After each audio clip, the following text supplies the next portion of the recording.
تو اب نبی اور امام پہ جائیے تو نبی ڈرے نہیں، عزیزان گرامی ڈرے نہیں تھے، مشکل یہی ہے۔ پھر مکے سے کیوں چلے گئے؟ مکے سے جانے کی وجہ اتنی ہے، یہ غور کر لیجیے، ڈر کے نہیں گئے مکے سے۔ مکے سے جانے کی وجہ یہ ہے کہ مدینے میں جنگ چلا کرتی تھی، اوس اور خزرج دو قبیلے تھے، یہ لڑا کرتے تھے آپس میں۔ جب آپس میں لڑتے تھے تو ظاہر سی بات ہے دونوں قبیلوں میں لڑائی تھی، ایک قبیلے کے 2 آدمی مکے گئے۔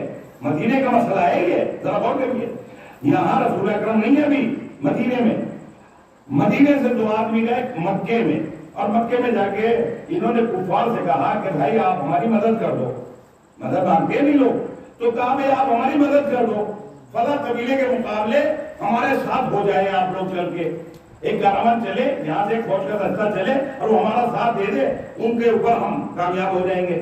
تو ایک مرتبہ مکے والوں نے کہا کہ بھائی آج کل ہماری یہاں خانہ جنگی چل رہی ہے، خانہ جنگی کہتے ہیں ہمارے ہی گھر کے سسٹم حالات خراب ہیں، ہم دوسروں کی کیا مدد کریں؟ بھائی ہمارے یہاں تو پریشانی چل رہی ہے، کیا پریشانی ہے؟ کہ ایک شخص ہے اس نے کہا ہے لا الہ الا اللہ کہو کامیاب ہو جاؤ گے، لا الہ الا اللہ کہو کامیاب ہو جاؤ گے، یہ اپنے جھوٹے خداؤں کا انکار کر دو، میرے خدا کو مان لو۔ کہ پھر کا مسئلہ یہ ہے جو بھی اس کی بات سن رہا ہے اس کی باتوں میں آ جاتا ہے، جو آدمی بھی اس کی بات سن لیتا ہے اس کی باتوں میں آ جاتا۔ اب ہم بہت سے الزام اس کے اوپر لگاتے ہیں کہ شاعر ہے، جادوگر ہے، دنیا بھر کی باتیں بہت کہتے ہیں، لیکن لوگ ہماری بات نہیں مانتے، اس کی باتوں میں آ جاتے ہیں۔ اب عزیزان گرامی مسئلہ تو بڑا گمبھیر تھا، تو انہوں نے کہا ٹھیک ہے، دیکھیے خانہ کعبہ تو پہلے سے ہے نا، خانہ کعبہ رسول اللہ سے پہلے ہے، جناب ابراہیم جناب اسماعیل نے تعمیر کرایا۔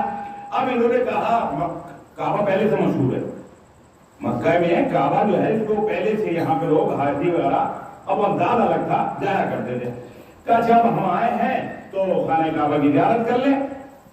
وہ جو 2 افراد آئے تھے تو کفار نے کہا کہ تم وہاں نہیں جا سکتے، کیوں؟ کہ وہیں تو وہ شخص رہتا ہے جس کی ہم بات کر رہے ہیں، وہ وہیں پہ رہتا ہے۔ ابھی پھر بھائی ہم تو جائیں گے، مکے زیارت کر کے تو جائیں گے، بھائی مکے آئے ہیں تو خانہ کعبہ کی زیارت کریں گے، اس کے بعد واپس مدینے جائیں گے۔ کبھی نہیں جا سکتے، ایسے نہیں جا سکتے آپ، کبھی ہم تو جائیں گے، لیکن بری بات ہے۔ اب وہ کہا کہ ایک شخص ہے جانا ہے تمہیں، تو ایک کام کیا جائے گا، کہ وہ کیا کہ تمہارے کانوں میں روئی ٹھوس دی جائے گی، تم کسی کی بات مت سننا۔ انہوں نے کہا بھائی ٹھیک ہے، یہ شرط ہم منظور کر لیتے ہیں کہ ہمارے کانوں میں روئی ٹھوس دی جائے، ہم اس کی بات نہیں سنیں گے۔ کہ تمہیں اس کی بات نہیں سننی ہے، وہ شخص وہیں پہ رہتا ہے۔ اب عزیزان گرامی دونوں کے کانوں میں روئی ٹھوس دی گئی اور یہ دونوں خانہ کعبہ کے قریب پہنچ گئے۔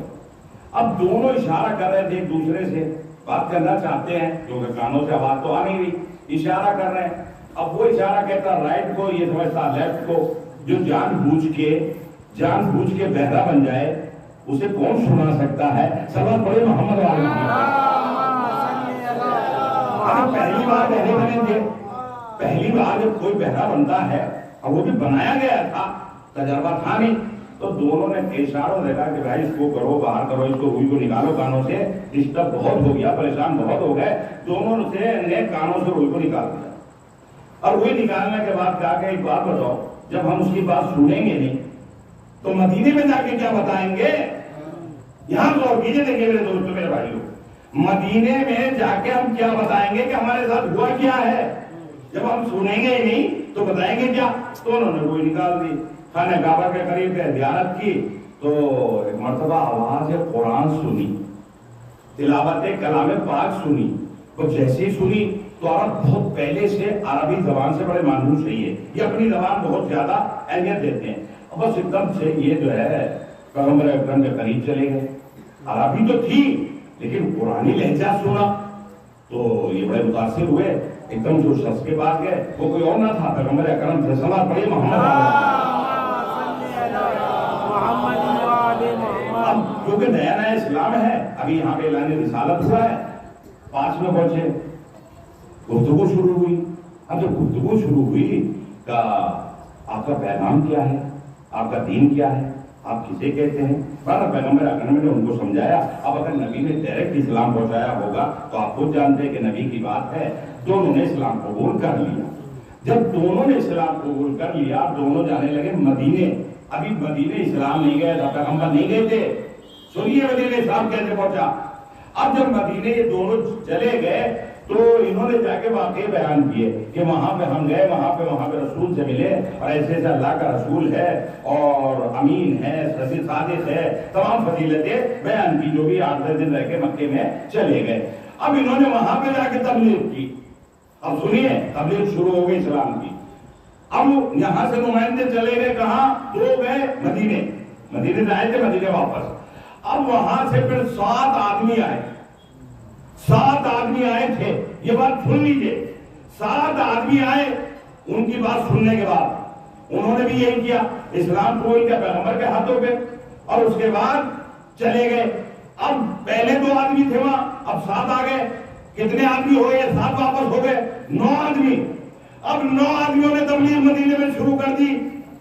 تو وہاں سے آدمی آئے 70 آدمی آئے. جب 70 آدمی آئے, پیغمبر اکرم کے ہاتھوں سے اسلام قبول کر لیا.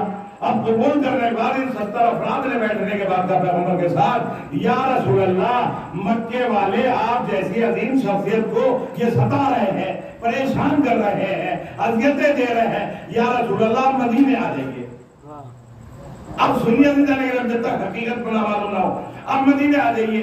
تو ایک مرتبہ ابن عباس رسول کے جو چچا تھے کھڑے ہو گئے, اور کھڑے ہو کے کہتے ہیں, اے مدینے والوں, جو تم کہہ رہے ہو کہ مدینے آ جائیں, وہاں پہ ذمہ داری کس کی ہوگی, وہاں پہ کون ہوگا؟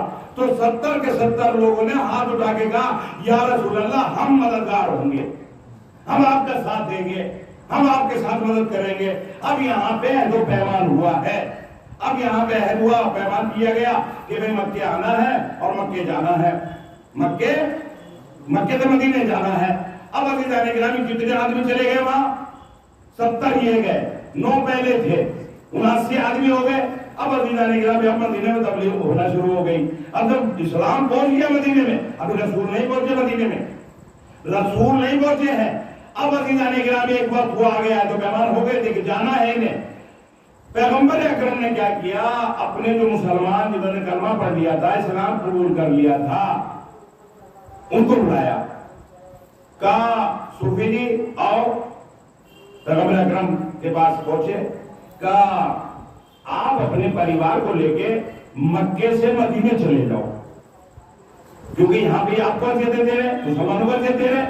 پیغمبر اکرم نے 10-10, 15-15 لوگوں کو گروہ کر کے, چھوٹا گروہ کر کے مکے سے نکال دیا, مسلمانوں کو مدینے کی طرف بھیج دیا, کیونکہ مدینہ جو ہے وہ مرکز بنتا جا رہا ہے. اب ہوا کیا, کفار مکے میں ہیں, مشرکین ہیں, کفار ہیں. اب بعض جو افراد وہ تھے جو کسی کے غلام تھے اور اسلام قبول کر لیا تھا, مجبوری کے تحت رہ گئے مکے میں. اب زیادہ تر افراد یہاں سے چلے گئے مدینے. اب جب مدینے پہنچ گئے تو اب رسول اکرم کو حکم ہوا کہ یا رسول اللہ آپ بھی چلے جائیے, اپنا وعدہ آپ بھی پورا کیجئے. اب رسول اکرم نے مولا کائنات کو بلایا. دیکھیے واقعے کو پورا یوں سنیے, خطابت کی زبان میں نہیں, ایک سسٹم سے سنیں گے تو یاد رہے گا. سب پڑھیے محمد والے کیونکہ خطابت سے جملے تو یاد ہو سکتے ہیں, لطف تو ہو سکتا, لیکن واقعہ پورا معلوم نہیں ہو سکتا. اب کیا ہوا, مولا کائنات کو بلایا رسول اکرم نے. ایدھال کفار نے اسکیم بنا لی, پلاننگ کر لی کہ کرنا کیا ہے. اب کفار نے اپنی میٹنگ بلا لی.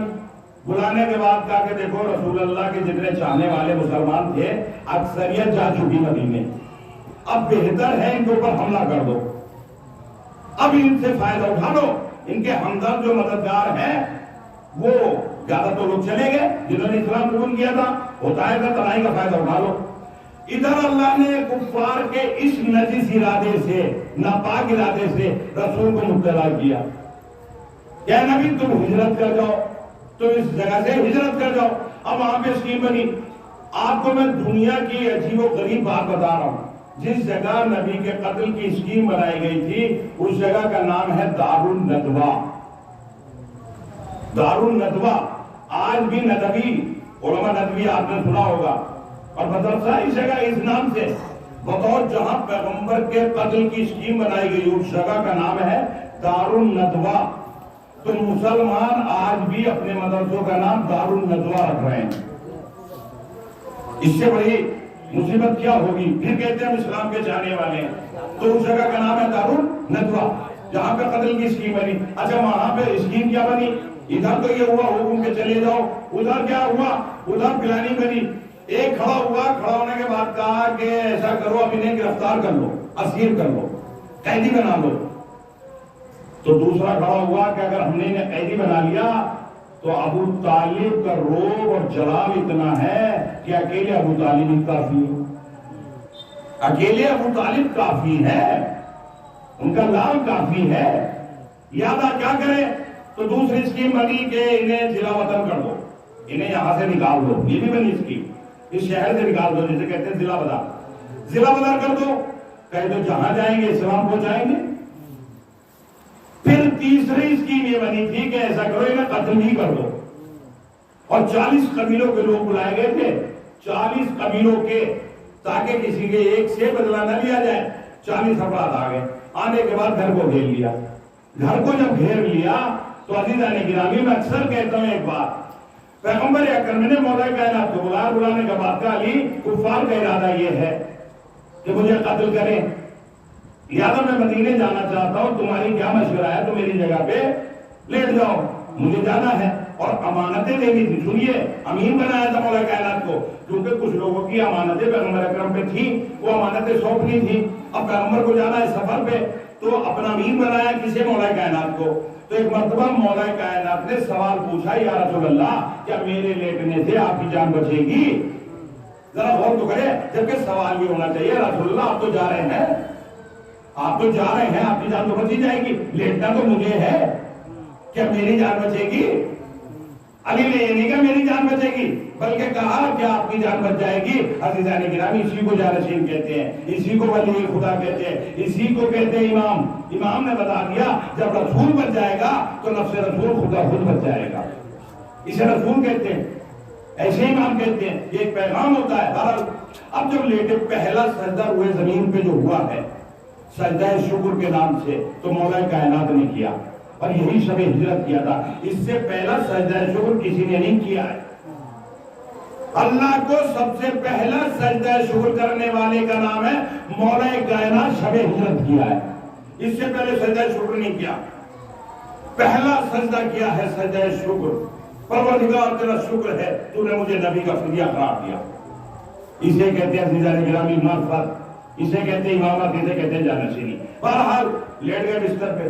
اب میں آپ سے ایک سوال کروں, پوری رات کفار نبی سمجھتے رہے, یہ تو آپ نے خطابت میں سنا ہے سب سے, نبی سمجھتے رہے. آپ مجھے یہ بتائیں, دنیا کا مسلمان فیصلہ کر کے بتا دے کہ نبی میں اور علی میں کتنا فرق تھا. نبی میں اور علی میں 30 سال کا فاصلہ تھا, 30. جب علی 10 سال کے تھے تو نبی 40 سال کے تھے, تو بہت بڑا فاصلہ ہوتا ہے. آج بھی 10 سال کا 40 سال میں ایک فاصلہ تو ہے. اب دنیا کا مسلمان کہتا پوری رات نبی لگتے رہے, تو یاد رکھنا مسلمانوں, نبی کیوں لگے, کیا وجہ ہے؟ پھر نبی کے بعد کوئی نبی ہے نہیں, تو نبی کیسے لگ رہے تھے؟ بھئی جب نبی نے خود کہا میرے بعد کوئی نبی نہیں ہے, تمام مسلمانوں کا ایمان ہے, عقیدہ ہے کہ نبی ہے نہیں میرے بعد, تو پوری رات نبی لگتے رہے. عزیزان گرامی یاد رکھیے گا, 3 پردے پڑے ہوئے تھے جو نبی لگ رہے تھے. سنیے, پہلا تھا دیوار, دوسرے تھی رات کا اندھیرا, تیسرے تھی چادر. 3 پردے پڑے ہوئے تھے, یعنی رات تھی, دیوار تھی, چادر تھی. جب 3 پردے ہٹے ہیں, یعنی یہ تینوں اندھیرے کہلاتے ہیں. کسی چادر کو بھی اندھیرا کہا جاتا ہے, یعنی اس کے پیچھے کیا آپ کو دکھائی نہ دے, دیوار ہے اس کے پیچھے دکھائی نہ دے, رات کا اندھیرا دکھائی نہ دے. ارے جب 3 گمراہیاں ہٹی, 3 اندھیرے ہٹے, تو علی سمجھ میں آیا. تو عزیزان گرامی, اگر گمراہیوں کو اگر ہٹا کے علی کو سمجھنا چاہتے ہو تو علی سمجھ میں آئے گا. آپ پہلے گمراہی کو سمجھنا چاہتے ہو تو پھر گمراہی کے ذریعے سے علی سمجھ میں نہیں آئے گا. یہ بالکل کلیئر واضح میں بات کہہ رہا ہوں. اب پہلے یا تو تینوں کو ختم کرو سسٹم کو, نبی کے بعد علی کو سمجھو تو سمجھ میں آئے گا. اور اگر نبی اور علی کے درمیان میں کوئی بھی فاصلہ لاؤ گے تو علی سمجھ میں نہیں آئے گا. سب آپ پڑھیے محمد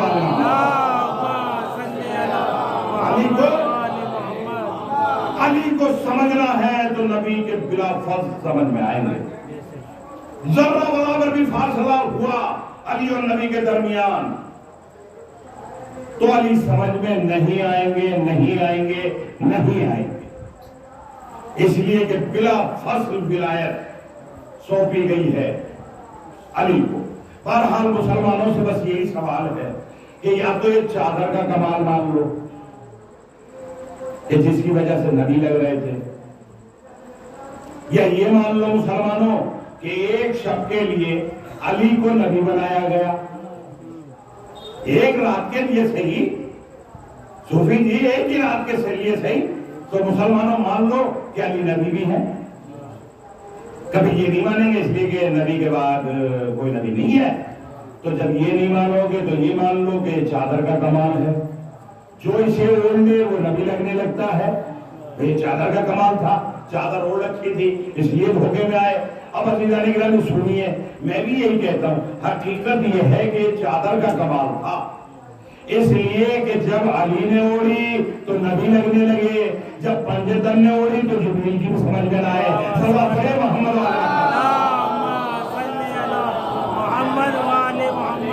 یہ ہے چادر تطہیر، یہ ہے چادر تطہیر۔ جب پنجتن نے چادر تطہیر اوڑھ لی تھی تو جبریل نے سمجھ پایا، پوچھا یہ کون ہے، یہ کون ہے؟ عزیزان گرامی یہ چادر تطہیر کس کی ہے؟ یہی جناب فاطمہ زہرا سلام اللہ علیہ کی چادر ہے۔ صلوات پڑھے محمد۔ ذرا غور کرا کیجئے، فاطمہ کی چادر نے نبی کا ذوف دور کیا ہے، نبی کا ذوف، نبی کی جو قوت، جیسے کمزوری، جیسے لفظوں میں کیا کہ ذوف، یعنی بدن میں جیسے ذوف آ جاتا ہے تھکن ہونے کے بعد، نبی کا ذوف جو دور کر دے اسے فاطمہ کہتے ہیں۔ علی نبی، کیا بیان ہو، میں نے کہا اہل بیت کی فضیلت، میں بار بار کہہ رہا ہوں، اہل بیت کی فضیلت بیان کرنے کے لیے خدا کی قسم معصوم زبان چاہیے۔ کون ہے زہرا؟ نبی کی مدد کی زہرا نے۔ علی حلال مشکلات ہے، حلال مشکلات، مولا کائنات، ہر مقام پہ ہر جگہ مدد کرنے والے کا نام ہے علی۔ لیکن آپ کو یہ پتا ہے، آپ یہ جانتے ہیں، پوری کائنات کی مدد کرنے والے کا نام ہے علی، لیکن خدا کی قسم علی کی مدد کرنے والی بیوی کا نام ہے زہرا۔ بیوی نے وہ مدد کی ہے اسلام کی کہ پیغمبر کی زبان سے کہلا لیا، فاطمہ اپنے باپ کی ماں ہے، فاطمہ اپنے باپ کی ماں ہے۔ بچوں سے باپ کا وجود ہوتا ہے، لیکن فاطمہ نے اپنا وجود سے یہ ثابت کر دیا کہ رسول اللہ نے بھی زہرا کو یاد کیا ہے۔ مولا کائنات تڑپے ہیں، تڑپے زہرا کے لیے۔ حسن و حسین نے ہمیشہ اپنی ماں کو یاد کیا، جناب زینب نے ہر قدم پہ اپنی ماں کو یاد کیا۔ خدا کی قسم میرا مقصد یہ ہے اس بات کو کہنے کا کہ بھرا گھر کسی اور کا نہیں، زہرا کا لٹا ہے۔ رسول کی مدد کرنے والی، علی کی مدد کرنے والی، اسلام کی مدد کرنے والی، جس نے 18 سال میں اسلام کو جوانی دے دی، اسلام کو جوانی دینے والی بی بی زہرا 18 سال، ذرا سوچئے۔ لیکن اس زہرا کی جب کمائی، اس زہرا کا پریوار، اس زہرا کا گھرانہ جب کربلا میں پانی کے لیے ترس رہا تھا،